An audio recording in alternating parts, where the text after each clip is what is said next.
In this video, we will cover the 9 most common mistakes English speakers make when learning Arabic. Let's get started.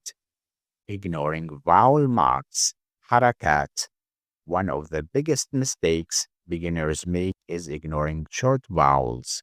In English, we don't consciously think about short vowel marks, but in Arabic, short vowels completely change meaning. Take this word, katab. Without vowels, it looks the same, but with vowels, kataba, he wrote. Kutub, books. Kutiba, it was written. Same letters, completely different meanings. Many learners memorize vocabulary without learning the correct pronunciation with the vowels. Then, when they try to speak, they guess. That guessing creates mistake that become habit. Why this happens?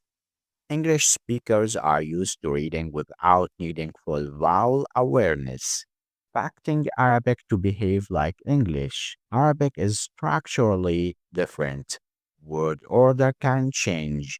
Verb comes before subject often. Adjectives come after nouns. Example, Beit Kabir, house big, not big house. This feels backwards first, but it is logical inside the system of Arabic. Confusing gendered pronouns. English doesn't distinguish between you male and you female.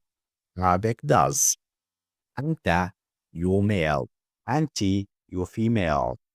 This affects verb and adjectives too. For example, you are beautiful to a man. Anta jamil. You are beautiful to a woman. Anti jamila. Many learners say anti jamil. That mixes feminine pronoun with masculine adjective. Why this happens? English grammar doesn't train your brain to think grammatically gender for you. Gender agreement is not optional in Arabic. It is structural.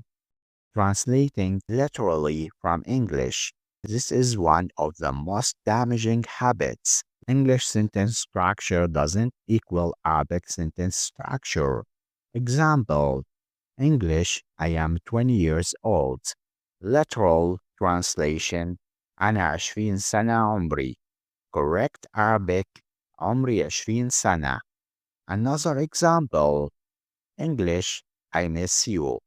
Literal, أنا أفتقدك. Grammatical correct, but unnatural in many contexts. More natural, أشتاق إليك. Languages express meaning differently. If you think in English and convert word by word, you always sound unnatural, ignoring singular, plural, and plural forms. English has singular and plural. Arabic has singular, dual, and plural. Example, one book, kitab, two books, kitaban, books, kutub. Many learners ignoring the dual because it doesn't exist in English, but Arabic uses it frequently. Memorizing vocabulary without patterns. Arabic is rote-based. Most words come from three-letter words. Example, katab, kitab, book, katib, writer, maktaba, library, maktub, written. If you memorize randomly, you struggle. If you understand rotes, vocabulary multiplies naturally. Focusing only on modern standard Arabic. Arabic has modern standard Arabic regional dialects. Some learners study only textbooks, mispronouncing Arabic letters.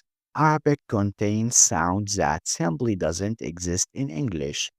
For example, عين, غين, قاف, حاء, ضاد, طاء, ظاء.